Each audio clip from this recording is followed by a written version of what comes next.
The Center for Educational Media and the College of Education at Middle Tennessee State University are proud to offer professional development to K-12 educators in Tennessee through our online video library. The following video is presented by the Center for Educational Media in partnership with Professional Educators of Tennessee's Leader U Conference.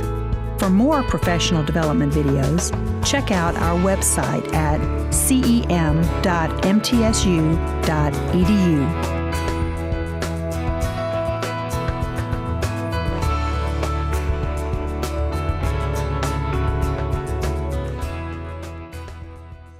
I am Dr. Ryan Jackson, and you know, somebody either once told me this or I once read this, that you can't motivate anyone.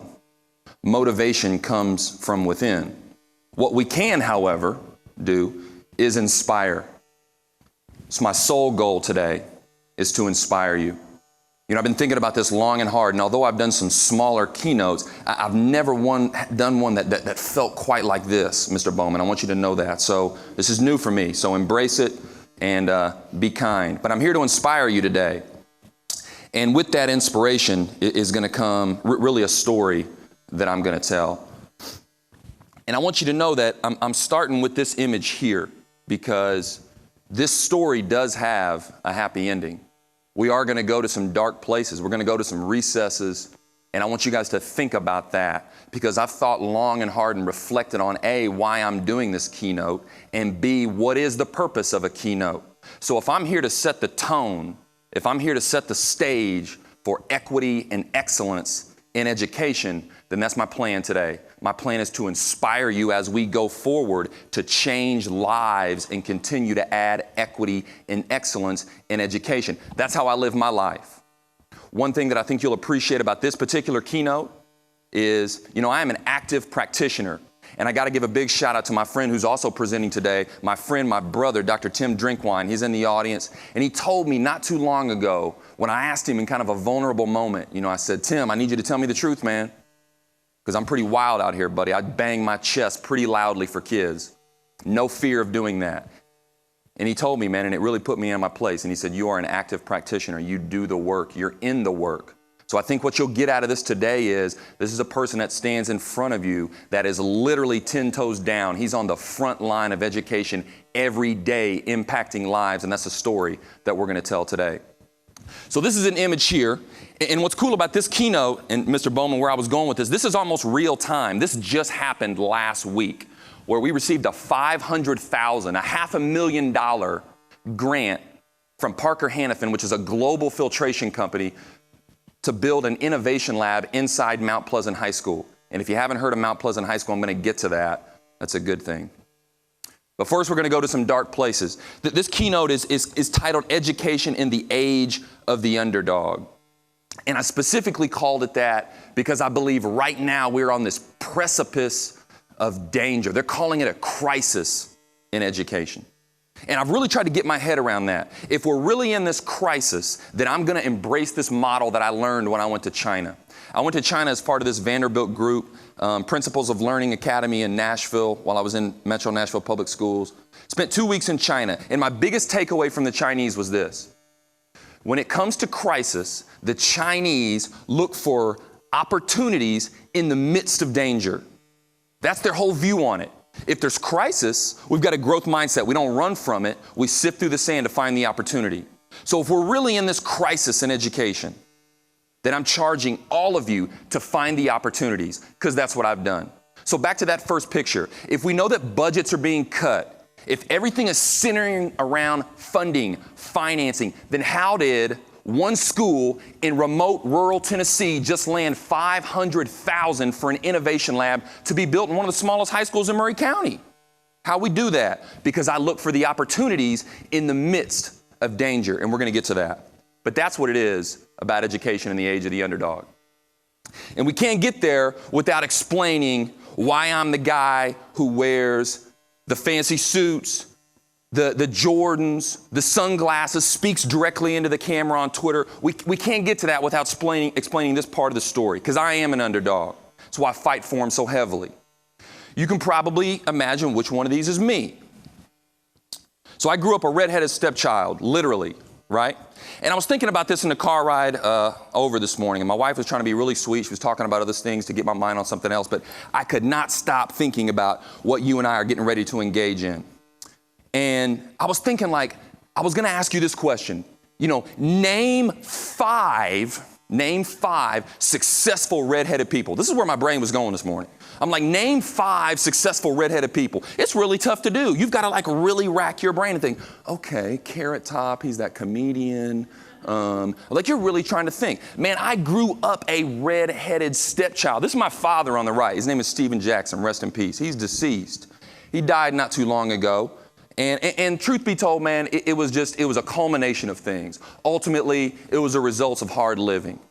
He was dang near a destitute alcoholic. He never held a job, right? He drank himself ultimately to death, got hooked on pain pills later in life. But we had a very estranged relationship. Now, not coincidentally, that's me on the beach when we lived in Homestead, Florida. He had a dishonorable discharge from the Air Force. It was like that. But this is when we were down in Homestead before the hurricane hit. This is like maybe 80, 81, something like that. And that's me holding a beer can. Ironic, but we're going to get to that in a minute too. Now, on top of that, I'm redheaded. My dad's an alcoholic. He's in and out of my life. He's not setting a very good example. I was born in Evansville, Indiana.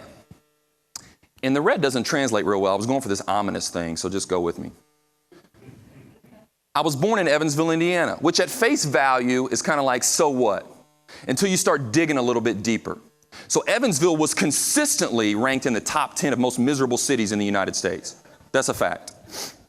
Beyond that, I'm from South Evansville, the south side of Evansville. My parents still live there in the home that I was raised in. I started living there when I was about 3 years old.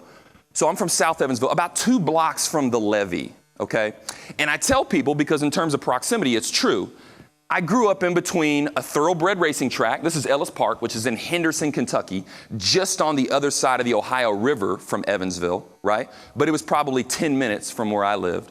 So I grew up in between Ellis Park Racing Track and Casino Astar, riverboat gambling. And I saw any and every vice in between there, just where I grew up. I spent almost 5 days a week at Ellis Park in my childhood. It's where I had my first taste of whiskey, right, as a kid at a thoroughbred racing track, because it was everywhere, right? And I grew up in that kind of environment. Taught me a lot of things, certainly taught me how to survive. Also proved to me, this isn't where I want to spend my life. I've got to do something else. I've got to strive for something bigger. Now, I grew up in the VHS era. Well, actually, I'm going to get to that in here in a second. More significantly about Evansville, I did some research here recently. My primary schooling was not a positive experience. I call myself the Underdog's advocate for a reason. I get very awkward and nervous when we get into those PD sessions or those roundtable sessions where they ask you to think back and name that educator that changed your life. And people are like, man, my 3rd grade teacher, Mrs. Rupel. Man, my 5th grade teacher, Mr. Stevens. Man, I had nobody. I can't name anyone that changed my life in school. And this is real talk. I can't name one educator that looked me in the face, though, that curly red hair and said, Ryan, man, you're a heck of a writer, man. I see talent in you. Now, truth be told, when I got to undergrad at the University of Southern Indiana, I did meet a guy named Forrest Poston who took me under his wing a little bit, helped me sharpen my writing saw. And it was not until I was probably 21, 22 years old that an educator actually told me I could be successful at something. This is a fact.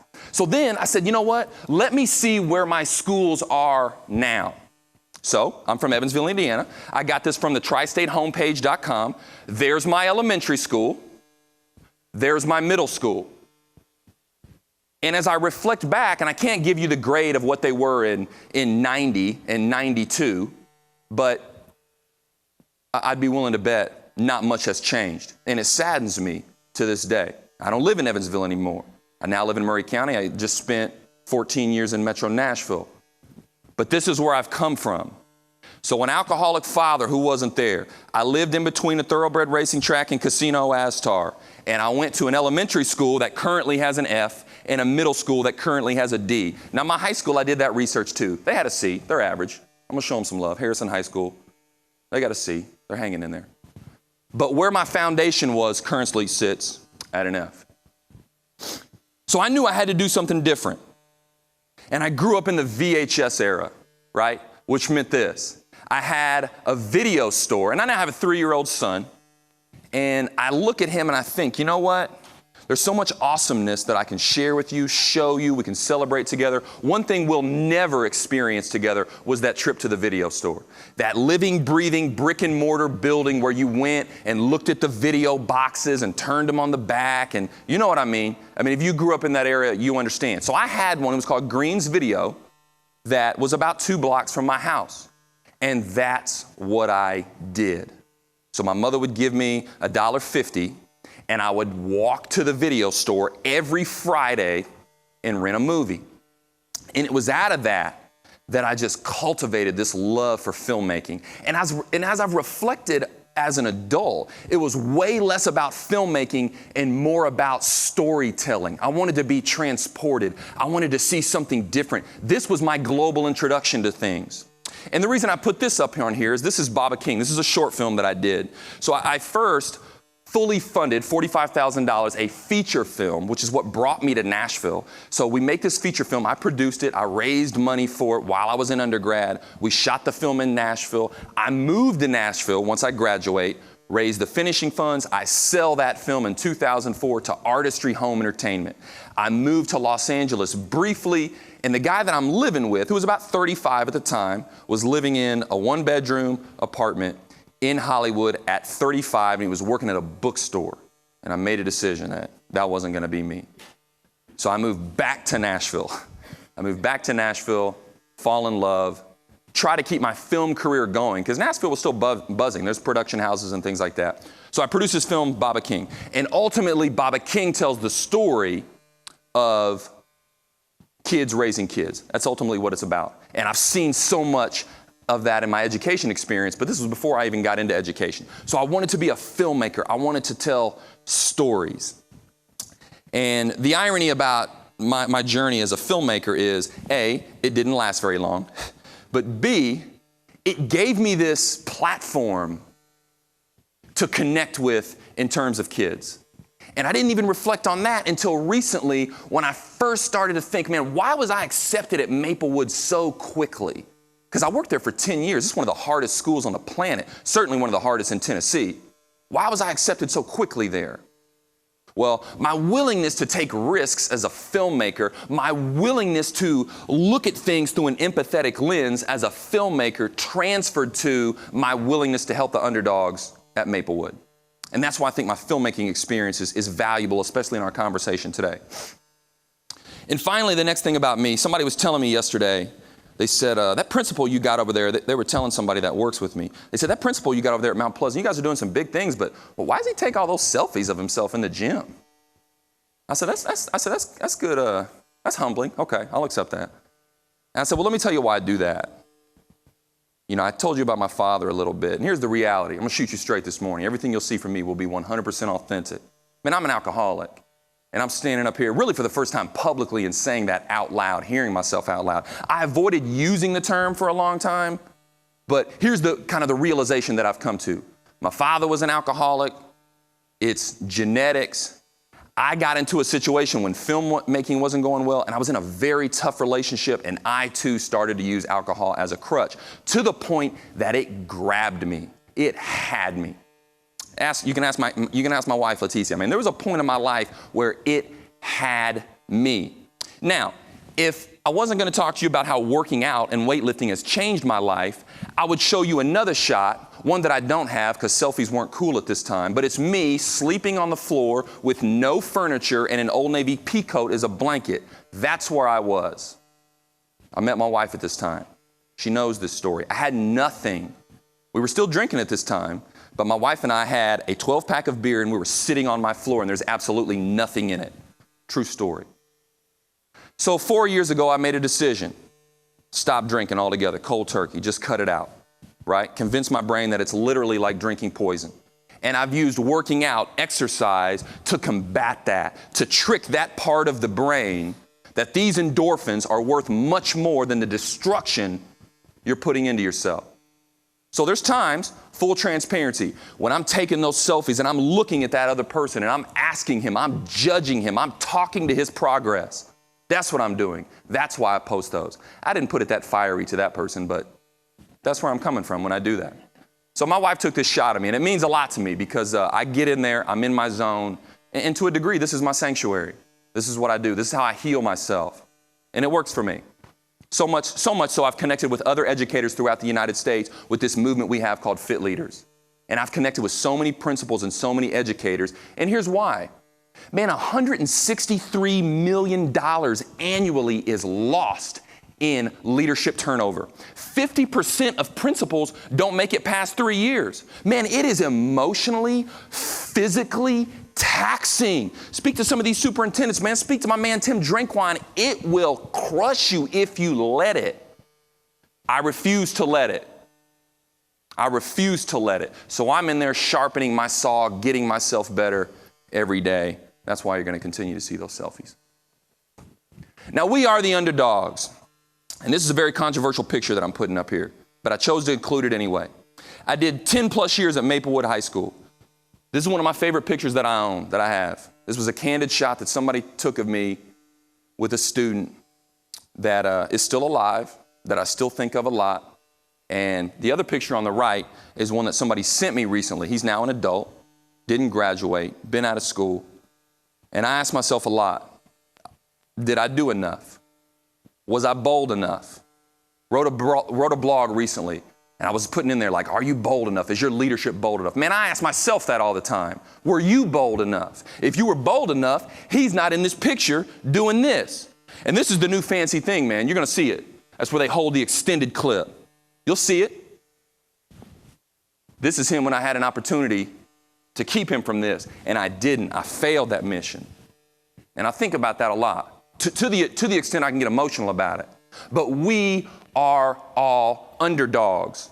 And I don't just mean him, and I certainly just don't mean me. I mean everybody in this room right now, everybody that has made a commitment to change the lives of young people. And I don't care whether you're affluent, I don't care whether you're destitute, poverty. Today's students in this age of the underdog, everybody needs an advocate. And if you've made that commitment to change someone's life and you're in education, guess what, folks? You're an underdog. Here's some specifics. 35%. It's a staggering figure. More staggering when you consider 35% is the decrease in teacher enrollment for new programs, for post-secondary education. The number is down 35%. What does that mean? Teachers, millennials especially right now, they're like, wait a second, man, I don't want a piece of that fight. Come on, man. Some of us older folks, we like to judge these millennials. Nah, man, I work like a baby boomer and think like a millennial. I don't judge them. I like to think. I like to get inside their head. Why are they not coming? Why is it down 35%? Because they're not stupid. They look at the paradigm that currently exists, the paradigm that they grew up in, and they said, I don't want no piece of that. Not the way it is currently. So that number is down 35%. That's just a fact. That's coming from Learning Policy Institute. So what does that mean? It means we're asking teachers, the ones that are with us, the ones that have committed to join this underdog fight, we're asking teachers to do more. We're asking them to be social workers. We're asking them to be tutors, to be mentors. We're asking them to simply do their job, show up on time. Had a great conversation with somebody yesterday, another principal that said, man, if I could just get mine to do their job. Not even stay till 4, not even come in at 6:30 and tutor. Man, just do your job. It's so hard, and we're asking them to do so much. Now, all these pictures that you'll see here today are from me and mine. I took these photos. I've got access to all these permission slips. Ease your mind a little bit. At the same time, we're asking teachers and students to think outside the box in this paradigm that they've been conditioned to live, think, do in. And we're asking them, hey, you know what? We've got some research that's coming here, and not everybody's fit for post-secondary education. We're going to want you to do some vocational stuff too. But wait a second, you told us like 10 years ago vocational wasn't where it's at. Everybody needed to go to college. Now everybody's got to be a computer programmer. But now you also want us to do what now? So I'm asking guys to step outside of their comfort zone, or I'm going out now and I'm recruiting even more non-traditional educators because I'm seeing the game in terms of vision where it's going. And here's where I'm going with that. So this is the guy, Luke Massey. He's in here training kids in our Project Leadway program, simply how to hammer a nail. I'm not going to sensationalize it. He's teaching these kids how to hammer a nail, period, point blank. And I was proud of him that day that he was doing it. And these kids did tell me they liked that shot too. They thought it was pretty cool. But here's the reality. This is from Angie's List. Baby boomers, I love you. My mother, she's worked 30 years at the University of Southern Indiana in a physical plant. She's one of the most smartest women I know. She's surrounded by nothing but men. She's worked in the same job, maybe one promotion, but it was all in the physical plant. I think she went from like being the clerk, checking out the pieces, to now she's the supervisor in the physical plant. She stayed there so long, A, she put me through college doing that. B, she put herself through college doing that, earning her master's degree at 59 years old, okay? But as a baby boomer, I think of her, and you guys are retiring in mass droves. So much so that by 2024, these are the job shortages that you're looking for these very unattractive, non-sexy jobs, careers, right? Come on, man. We don't put sexiness in the same conversation as plumbing. No one ever has, right? But I'm going to tell you what, and you can ask my wife, when you tell a new teacher, hey, I can start you out at 40, but you tell a new plumber, I can start you out at 53, man, the game has changed, folks.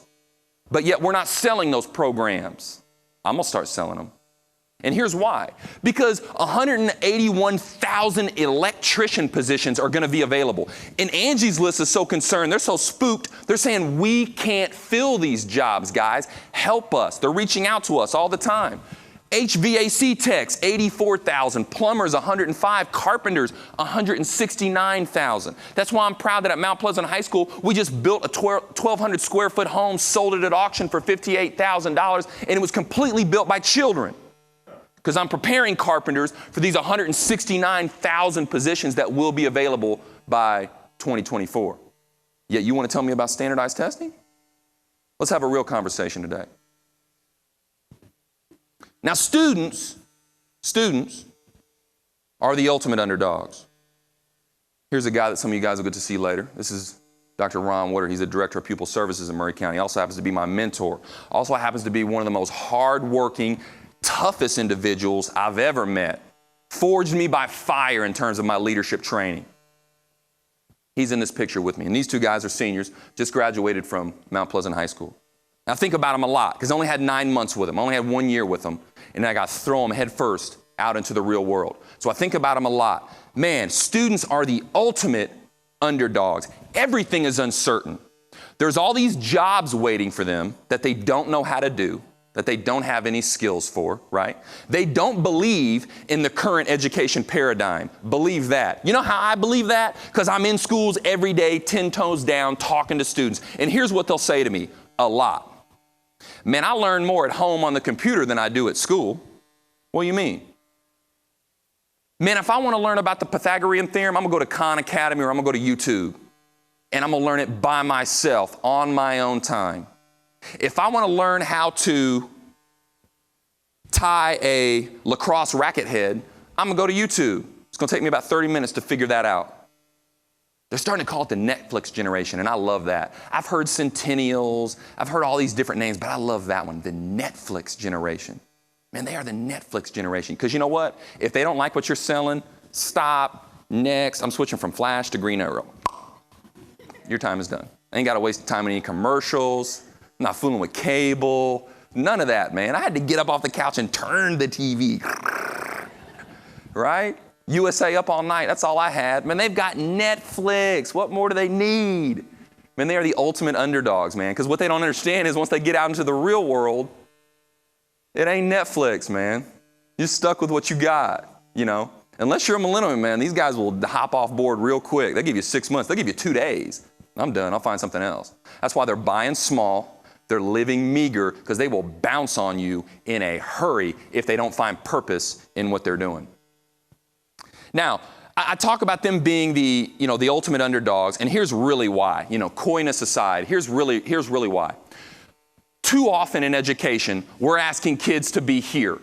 Self-actualization. This is Maslow's hierarchy of needs, if you didn't know. So Maslow coined this hierarchy, this triangle, this pyramid, and at the top, he gives us this fancy word, self-actualization, which just literally means being their best. We want kids to be their best on a daily basis. Specifically, especially if you're a superintendent, principal, teacher that's getting evaluated on their scores, you want them to be their best on that assessment. Am I right or wrong? Right. So we want them to be here. Yet, way too often than not, we miss this rung right here. Ryan Jackson certainly missed this rung right here. No one believed in him. He never felt like he belonged in any of those schools that he went to. But it's the same in current day. We miss that belonging piece. How do you connect with kids in such a way that they feel like they belong to your institution? Because if you believe in what Maslow's selling, and this is a very popular hierarchy, if you believe what he's selling, you cannot get here unless you hit these. Let me repeat that. You cannot get here. You certainly can't stay here if you don't hit this. Free and reduced lunch, foods in the summer, stuff like that. We're doing better at meeting these safety, security needs, these psychological needs, these physiological needs here. Love and belonging, we do a terrible job at that. When you started kicking out arts, this went away. Self-expression, esteem, efficacy, those went away. If you want kids to perform their best, if we're going to give the underdogs a fighting shot, I need you to live here, especially if you're in a school building on a daily basis. I need you to live here. So that's been my approach. Picture on the right, student from Maplewood High School. Picture on the left, student from Mount Pleasant High School. Same ideology in both of these pictures. What I had, and I didn't really coin it until this year at Mount Pleasant as our vision, courage to create, but I believe in putting students on an experiential learning platform. I believe in creating a holistic learning model for kids where they begin to think, act, and do like creators, not merely consumers of information. So here is a student who's holding his drone, and he used this drone that he modified to create paintings, and we sold $1,200 worth of those paintings at the Red Arrow Gallery in East Nashville as a student artist using a drone. We blew people away with that one. He created them. This girl right here, she partnered with the United States Postage, not the U.S. Post Office, and created a Mule Day stamp that ran for 90 days. Stamp collectors across the United States went nuts getting them by the droves because these things are one of one. She did that. She created that. It's indelible. Never go away. You can never take that from her. Now she feels like I'm connected. I belong, right? Because I created this for Mount Pleasant, man. I did this. And I'm going to be real with you. I'm going to shoot you straight. Mule Day's in Columbia. Mount Pleasant kind of has this contentious relationship with Columbia. I don't care. My students doing this, we want the opportunity because we have the courage to create. And yeah, I had to talk her into it. And when she did it, and this is a student who didn't want to take a picture, I didn't have to talk her into taking that picture. That's the courage to create. Another staggering figure, 7,000. 7,000 students, high school students, drop out every day. It equates to about 26 students per second. And I'm a high school principal. This is coming from dosomething.org. And I'm a high school principal, one who's trying to get his graduation rate up. Mount Pleasant had the lowest graduation rate in Murray County. We had a 7% increase this year. Because I'm fighting for every kid. I'm trying to save every single life. Because 7,000 of them are dropping out. Told you we're going to hit some dark spots today. About 26 students per second, adding up to about 7,000 per day. Nashvillians, let's have a hard conversation real quick. It's going to be a hot summer in Nashville, man. I don't know if you've been watching the news. My wife and I lived in Nashville for a very long time. I just moved to the Murray County side of Spring Hill. But now I'm seeing all the news reports every single day. Pistol here, shooting here. Man, they had to shoot somebody. Somebody escaped in 100 Oaks, the Vanderbilt Hospital. People on my Facebook timeline going nuts, scared. Nashville. 75% of crime are committed by high school dropouts.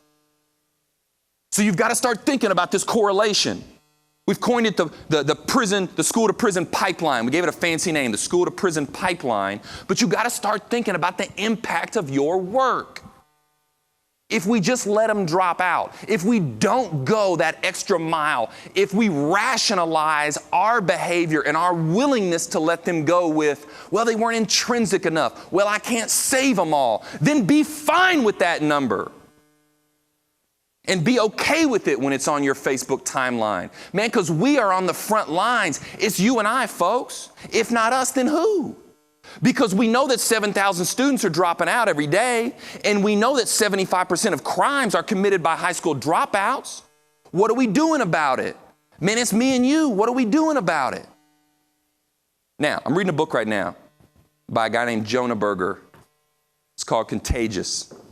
And ultimately, it's like how things go viral, all right? It's kind of, some of it's focused on social media, some of it's on marketing, how things go viral, how you get things to take off. And he says in there, there's a difference between, for social media terms, there's a difference between liking something and sharing something. So in order to get someone to share something, you've got to tap into an active emotion. For instance, awe is an active emotion. Wow, I'm in awe. OMG, I've got to share that. I've got to send somebody this, Or, when you see something that fires you up, that gets you really angry, I'm going to share that with someone. My wife does that a lot. So I get that. But I've got to tap into something with you that gets you to share this message so that it doesn't live in this vacuum right here. So some of this is going to be me being very passionate. And I didn't get 2 specific jobs because they told me I was too aggressive. So full transparency. But now I got one that I love, so you know how that turned out. So here's what it comes down to.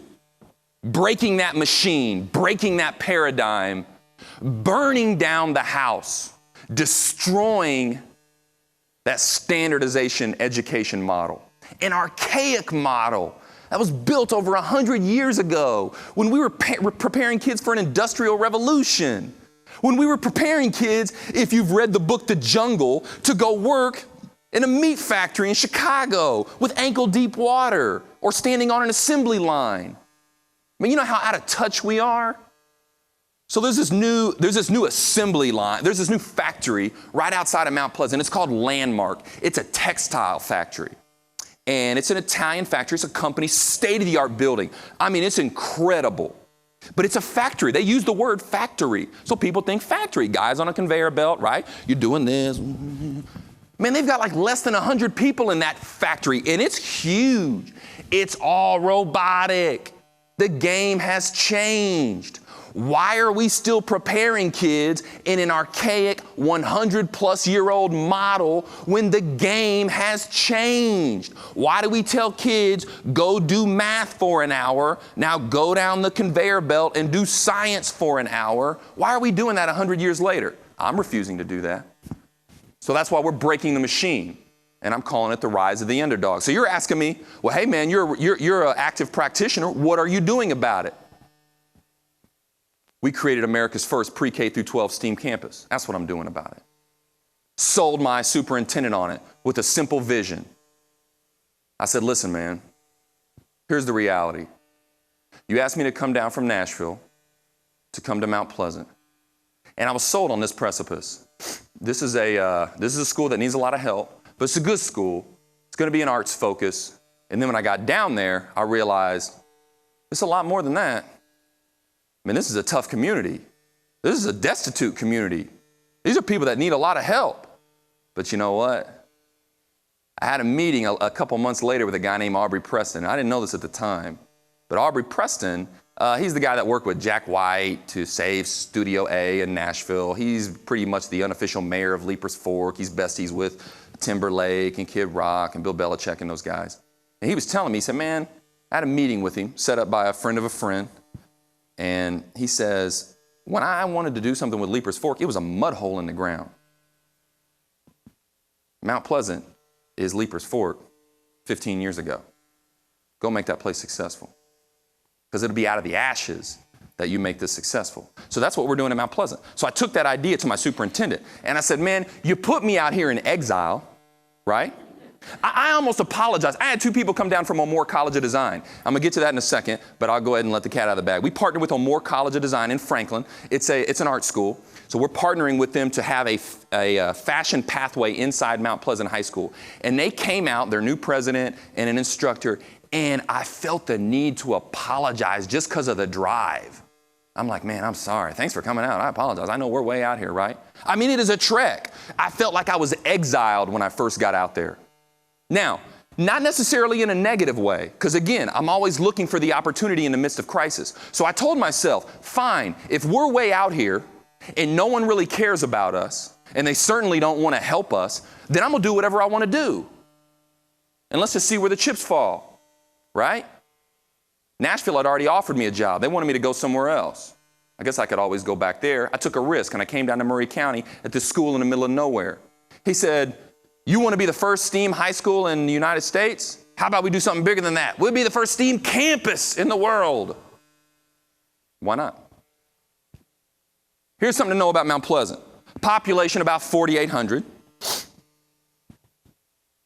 Per capita income, about 16,000. You know, once known as Methamphetamine Alley. It was the methamphetamine capital of, the United States, certainly the South Central Tennessee region. People living below the poverty line, that's 18.5%.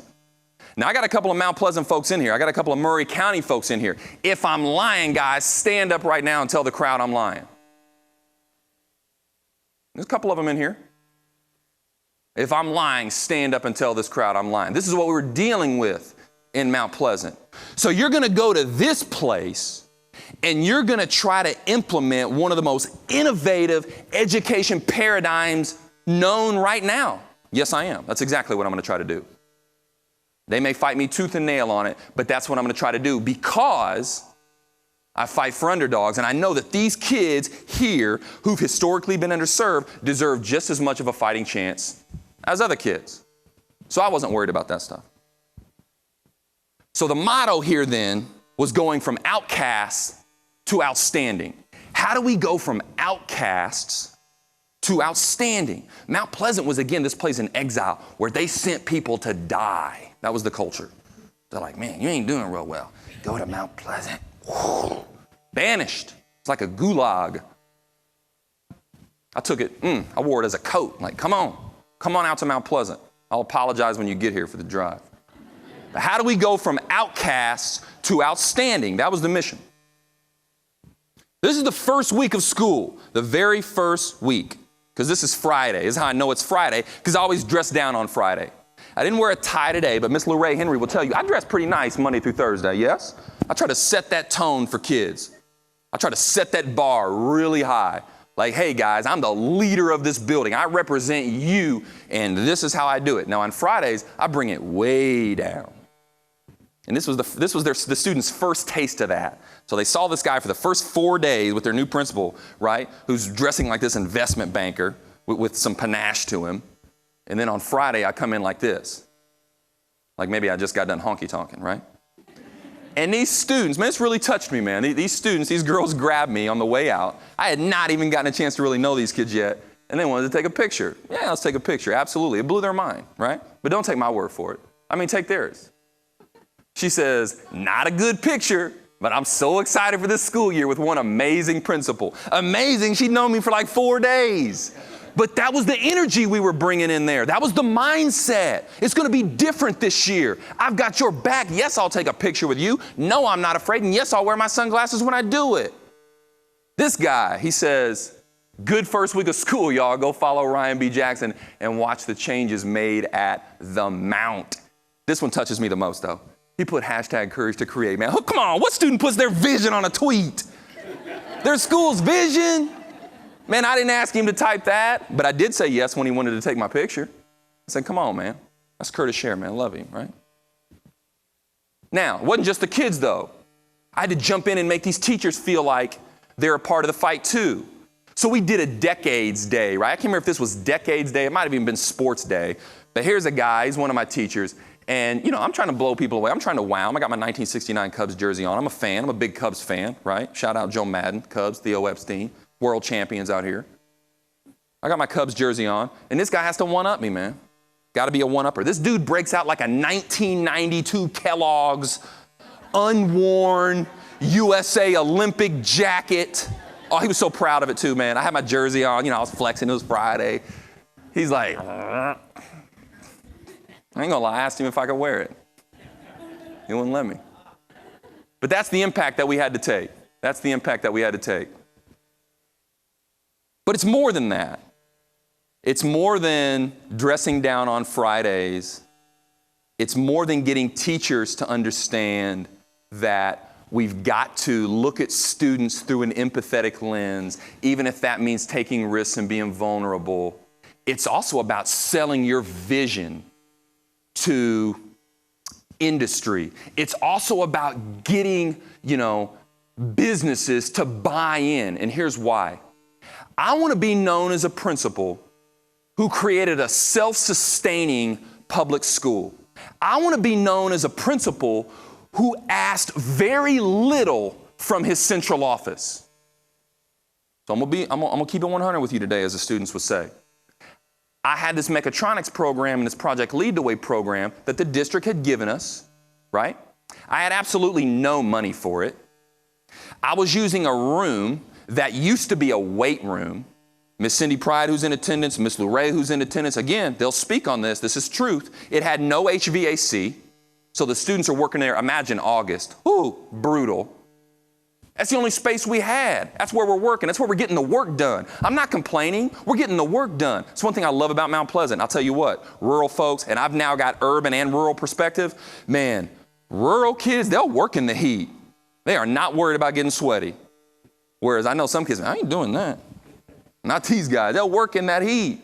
However, I didn't want us to stay there. I accepted it for where we were, but we dang sure weren't going to stay there, because I want to be that principal that's known for creating a self-sustaining school that asks for very little. So the whole year, I'm vision casting, we're working, while I'm simultaneously, begrudgingly begging central office for something. I got to have something. So I started to attract partnerships. Here's a couple of them. We signed a deal with NASA. I'm going to make it public in September. But Mount Pleasant is going to be a part of NASA's Hunch program. High schools united with NASA to create hardware for the International Space Station. That's pretty high profile, especially for a school out in exile. We partnered with NASA. Huntsville's not too far away. Bob Zeke came up. He saw the stuff we were doing in mechatronic. He said, done deal. He saw that I'd partnered with Parker Hannafin. Done deal. He said, do you know they make our filters for us, man? Let's do something stupid. I said, let's do it. We partnered with O'Moore College of Design, because I wanted my kids to think like creators, not consumers. I wanted them to know that just because they lived in rural Tennessee, they can create high-end fashion. They can be couture. They can go to Paris Fashion Week if they want. They can hobnob with Amanda Valentine, season runner-up of Project Runway if they want to. And guess what? We'll do it right here from Mount Pleasant. We may be in exile, but social media has leveraged that platform. I'll cast our vision to everybody in the United States. I'll cast our vision to people in Japan and get them to see what we're doing. I don't care where we are. We're in Mount Pleasant. That's where it's going down. So those are just two of our partnerships, NASA and O'Moore. There's a couple more. What else do you got to do? You got to tell that story relentlessly. You have to be passionate about that vision. You have to be willing to stand on that platform, look dead into the camera, point your thumb at the sign and say, we are America's first pre-K through 12 STEAM campus, and we're going one-to-one, which means I'm putting a laptop in the hands of every kid out here in Mount Pleasant. And I'm so proud about it, I'm going to throw it on my Instagram. Now, why am I doing that? I'm getting kids excited about coming to Mount Pleasant. A couple of the other news pieces that we got this year. Just a couple. Couldn't fit them all on the page. Sanofi Pharmaceuticals, fifth largest pharmaceutical company in the world gives us $5,000 to build an amphibious drone to collect stagnant water to detect for Zika viruses. This is my football coach right here. You know how I connected with him? I'm an alcoholic, so I use weightlifting to get by. This guy's just a beast. He's the head football coach. He loves to work out. We've almost become best friends now because we push ourselves. He's so good at it, this guy wins like national championships. He pushes me. I don't have any ego, man. He's my football coach. He's a teacher. I have no ego. This man trains me. This is Scott Anders, my construction teacher. And the headline on this front cover story was, "If You Build It," talking about the program he's doing. He just built a 1,200 square foot home with his kids. Now I'm trying to get HGTV to come down and do a show on us because we're building a tiny house. That's what I like to do. We're going one-to-one. We were the pilot school, digital learning officer, visits Mount Pleasant. Tennessee College of Applied Technology is opening on my campus. They're going to be in the community center that sits right in the hub. This is us, the importance of being educated. There's my girl. She created that stamp. I love this one. New home construction resumes in Mount Pleasant. You know, they say you can't have industry without education. Let me tell you how important your jobs are. Let me tell you how important. Mount Pleasant had a 20-year sewer moratorium, which meant you cannot build in Mount Pleasant. It had been stagnant. There was no new development. There was a sewer moratorium. That got lifted this year. City manager quotes the school system as being the catalyst. Because you know what? When people want new jobs, when they're coming to industry, the first thing they ask is, well, certainly when it's Mount Pleasant, where's Mount Pleasant? Second thing they ask is, what are the schools like? There you go. That's how important your jobs are. You're literally affecting community. You're literally affecting commerce. Come on, guys. Let's have a real conversation. Now, I've had some people say, he's on Instagram, he's on Twitter a lot. Is it window dressing? I don't know. You tell me. These are our ACT scores. You tell me. Last year versus this year. 1 year under the STEAM model. 1 year with me telling kids they can be successful. 1 year of me saying, if you can't read, you're going to struggle. And check out our reading growth. But you know what I'm more proud of? Because we did increase in 3 out of the 4 subtests. But come on, man. We moved a half a point in overall composite. A half a point on the ACT, folks, is nothing to sneeze at. So it's way more than window dressing. These are ACT results. Now, the ACT is a test that I stand by. If you're going to be college bound, get in here and take this ACT, because ultimately it comes down to dollars, right? If you're not scoring well on certain subtests, then when you get to college, you're taking high school classes at college prices. Let's have a real conversation. And that's about $900 per class that you could have handled for free when you were in high school. That's a conversation I have with my kids. Let's talk dollars and cents. I'm very proud of this one. Look, man, kids don't learn if they don't feel safe. This is our discipline. Last year versus my first year. It's very significant. When kids are put on experiential learning platforms, when kids feel like they're not only going to be held accountable, but it's through this empathetic lens, they will seek you out proactively before they do something destructive. So I don't want you to think that, well, the school just magically got better. No, man, we had a lot of hard conversations, healthy ones, but hard conversations to get this down here. But the proof is still in the pudding. So I come back to this, full circle. Clark Legacy Foundation, which is the grant arm of Parker Hannafin, gave us $500,000. Now, they had an opportunity to give us between $150,000 and $500,000, right? We really thought, me and Ryan Pastrana, the Vice President of Innovation, we really thought it would be more around $150,000 or $200,000. He goes to the Board of Trustees and pitches STEAM. And when, of course, they ask him, well, what is STEAM? Explain that. When he pitches integrating art into STEM, creating this holistic, man, I had trained him up, man. So he's talking that Jackson talk, right? You know, creating this holistic learning model that empowers kids, builds efficacy, esteem, belonging. They wrote the whole check. $500,000. So that's what this is. Now, it gets a little bit more significant for me. This was September, guys. This was September. I didn't get that check till June. This is September, and these are students at Mount Pleasant High School designing the innovation lab that we may or may not be able to build, but we still vision casted it because I told my students, speak it into existence. So we designed it using SketchUp. This is Clarkor. That's Ryan Pastrana. That's Armin Begtrup, my mechatronics instructor. And those are the plans that students created that we were vision casting at the time in September. So they ran a piece on us for this $500,000 grant. And the student was there. We brought 3 of them to the board that night. And we did our thing. We did the check, and it was great. And then we bring this one student in, and here's what he says. They ask him to speak. He says, "We were the downtrodden, the forgotten. Education is now cool for all of us. We want to go into careers of engineering and math. We were the downtrodden, the forgotten." Not anymore, folks. Thank you, guys. It's been great. I really appreciate your time.